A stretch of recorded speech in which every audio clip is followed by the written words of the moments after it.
Welcome back to avshowrooms.com for the next review presented from my home listing studio. Today we are featuring the Dan D'Agostino Master Audio Power Systems Classic Stereo Amplifier. The recently introduced amp features 300 watts per channel into 8 ohms, 600 watts per channel into 4 ohms, and it doubles down to 1200 watts per channel into 2 ohms. It offers 2 balanced XLR inputs and a detachable 20 amp type of power cord. The design and circuitry is extensively derived from a much more expensive and exotic looking momentum amplifier, but is presented in a massive, more conventional looking power amp. The amplifier's output impedance is a low 0.12 ohms, thus enabling it to drive demanding loudspeakers with low input impedance dips. Tube amplifiers, on the other hand, can have output impedances of over 2 to 3 ohms, thus demanding very efficient loudspeakers. Simply put, if the speaker's impedance is lower than that of the amplifier's output impedance, the amplifier will be forced to work too hard. This is why the amp-to-speaker interface is very important and why solid-state amps are necessary to properly drive demanding loudspeakers. The amp weighs nearly 110 pounds and has the thickest faceplate I've ever seen. The new amp is tended to be more of an affordable option and entranceway to the D'Agostino Master Audio System family of products. This approach is a smart introduction since it allows people with different budgets an opportunity to acquire a D'Agostino amp. I think of this somewhat like the many options instrument makers offer to musicians that are commissioning instruments. Generally, all sorts of extra keys with ornamental finishes such as silver, gold, and various wood finishes and vintages, and even expensive case types are offered and decided upon when placing an order. It seems like quite a wise business model to have various prices and options available to customers while maintaining a familiar approach for the level of sound and performance delivered by a D'Agostino product. I've had other amplifier designs from Dan D'Agostino during the era when he was the founder and chief engineer of Corel. Virtually any audiophile around during that era has some kind of story about Corel, either from owning Corel products themselves, hearing them at friends' homes, or lusting after them at dealer demonstrations. Back then, many owners came back for each new generation and innovation of their amp designs. Corel was an innovative benchmark of the industry for a couple of decades under Dan's leadership. The company continues today, although it no longer seems to have the guru star idol appeal and sonic admiration during the heyday of Dan's presence. Dan started the new business 5 years ago bearing his name and is designing amps and other high-performance audio products with the kind of stature and level of performance that is going beyond his achievements at Corel. It's remarkable how quickly Dan's new designs have received multiple accolades, award recognition, and market sales. This certainly is a testament to the positive experience and excitement people have upon hearing and experiencing the D'Agostino product line. I encourage everyone to visit the D'Agostino website to read more about their company philosophy, product lines, and locate their dealer network. They have had a very impressive growth curve in a relatively short period of time. They have expanded their offerings with several new designs and product lines, which are the Momentum, Master Power, and Progression. These include a theater amp, integrated amp, phono stage, and a very innovative lifestyle server type of amp. They continue to prosper and have moved much further beyond the Momentum amplifier introduction that was their first offering. Now, any company's status and legacy is something important to consider when investing and spending this type of money. I certainly have confidence that Dan D'Agostino, as an industry leader with over 30 years of experience, along with his new company, is going to be around in the future to support their products and maintain their respect and place of value in this very competitive marketplace. This amp has taken the level of my performance of my system into a new realm. It wasn't just an upgrade and refinement to the sound of what I'm accustomed to hearing. The D'Agostino amplifier makes a bold and powerful statement. It simply takes control of the speakers and lets them deliver their ultimate performance. The sound is clear, uncompressed, balanced from top to bottom. It's flexible with the repertoire I listen to, and it's very deep in the perspective. Another incredible experience is how this amp doesn't have any favorite music style. I can listen to all types of music from classical to jazz to world music and ambient, electronica. It's going to play loud or soft, big or small, while maintaining a composure and level of musicality to deliver the goods. It also runs very cool and efficient too. This isn't like the old Krell amps that functioned as a small Ben Franklin space heater.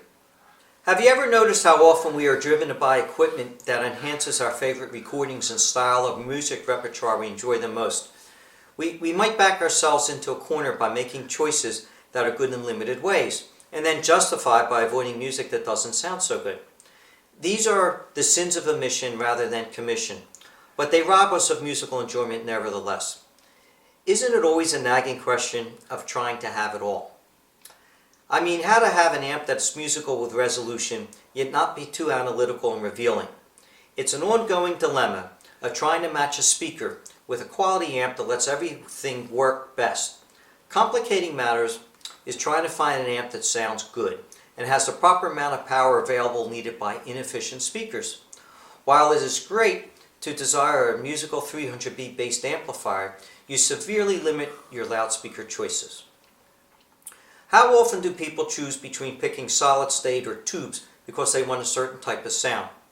In a generalized sort of way, I have friends that go with the traditional warmth of tubes, hoping it doesn't become too euphonic, even though they admit that solid state can be more accurate. And I know many people that stick to solid state based designs for their dependability and performance because they don't want variables and potential complications that sometimes goes along with tubes. While the debate rages on, these days the two styles of amps and preamps also converge with various hybrid designs. In reality, both tubes and solid state designs, the reliability and sounds have improved over time. What I'm happy to report is that both schools of designs are reaching new levels of performance, dependability, and quality sound as parts choices and manufacturing execution have expanded with excellent quality control. The state of the art truly has evolved over time, and we music lovers are benefiting from having the introduction of so many good new designs and products. There is great responsibility being a reviewer. Sure, it's a lot of fun hearing and experiencing new equipment, and I love having these electronic guests in my home. I'm always working with different manufacturers and vendors to try to assemble great sounding systems. These equipment, they're really almost like people with personalities and different temperaments and skills. I watch the AV showrooms reports and videos to learn about equipment.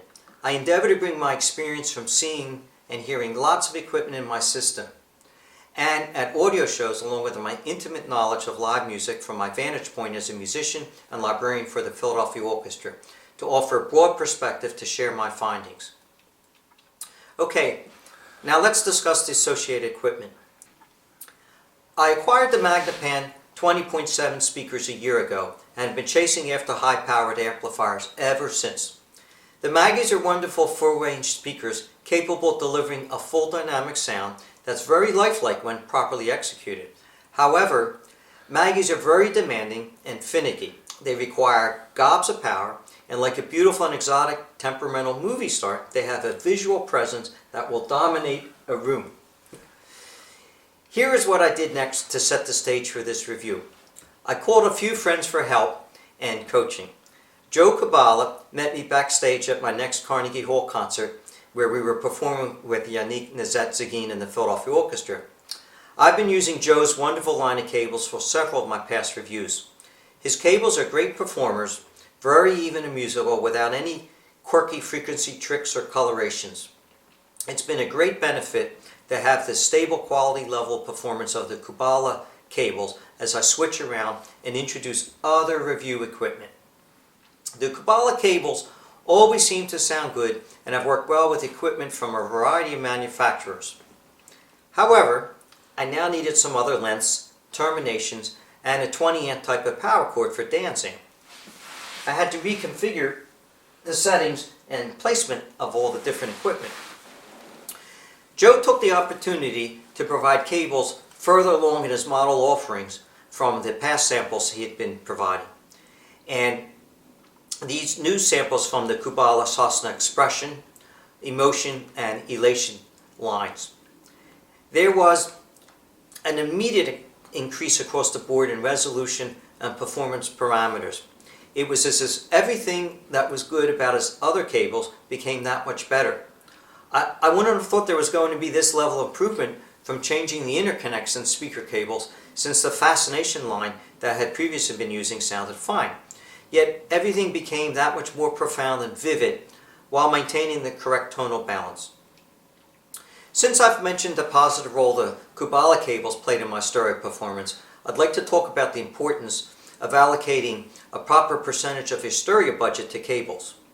The performance features of cables has developed and grown to be an indispensable part of designing a great system. If you think the cost of cables is expensive, I'd like to mention how intensively musicians search and spend money to locate their instrument accessories and parts. Wind players, and I play the bassoon, will try all types of mouthpieces, bells, in the case of bassoon, the vocal, and other instruments have those as well, to help with their ease of playing and performance. String players depend upon their bows to enable them to draw the sound out of their instruments and their strings. So I have one friend, he has a $40,000 bow, and yet he has 3 violins. One is worth $10,000, and the other one's $15,000 and $25,000. So his bow is actually worth considerably more than his actual instrument. And on the other hand, I have a colleague with a bow that costs $60,000, and that goes along with his $300,000 violin. So prices are all relative to providing the musical satisfaction, whether we're discussing musicians or stereo equipment. Next, I spoke to the tube expert Kevin Deal at Upscale Audio, where I had purchased my Prima Luna Prologue Premium CD player and Dialogue Premium preamplifier. Kevin is quite the tube guru, and always ready and willing to offer his input and ideas. So I had purchased vintage Sifty Mazda type of tubes last year when I was using the much darker and heavier sounding Carver Cherry 180 amps that were based upon KT88 tubes. At that time, I wanted tubes with a bit more sparkle to brighten the sound, and those French tubes from Mazda Sifty were the ticket to balance my sound. Now, my experience was a little different with the D'Agostino amp. Dan has a much less colored sound. It's more even from bottom to top and quite neutral. So now I was beginning to look for a tube that was going to be rich and layered and didn't have any colorations or peaks in the upper frequency response. Kevin suggested vintage British tubes made by Bremar. I had never heard of them, and I tried 4 of them initially on my CD player, thinking that the source material would have the most quickest effect that I could hear. I was so pleased with that new sound that I got 6 more Bremar tubes for my preamp. The analog setup consists of this outstanding VPI Prime turntable with the classic arm mated to a Manley phono stage. In fact, I wanted to have the flexibility to use both a mono cartridge and a stereo cartridge, so I bought a second tone arm from Matt up at VPI, and with a quick exchange of a clip in the back of the tone arm, I'm able to go back and forth between the 2 types of cartridges. The racks are heavy wooden racks made by Maple Shade. Finally, I organized and elevated all the cables off of the floor by using wood holders and suspending the upper cables going to the equipment with cotton ties hanging from my mantelpiece. Now all the power cords are also sitting on Carter's Myrtle blocks, and all of the interconnects and speaker cables are sitting higher up on Maple blocks. And now it's a fact I actually could hear a difference raising the cables and by reducing those floor vibrations and potential static electricity. Now the system's all set. I've explained everything to you. Let's listen to the magic of the D'Agostino Classic Stereo Amplifier, and please join me in the listening sessions for part 2.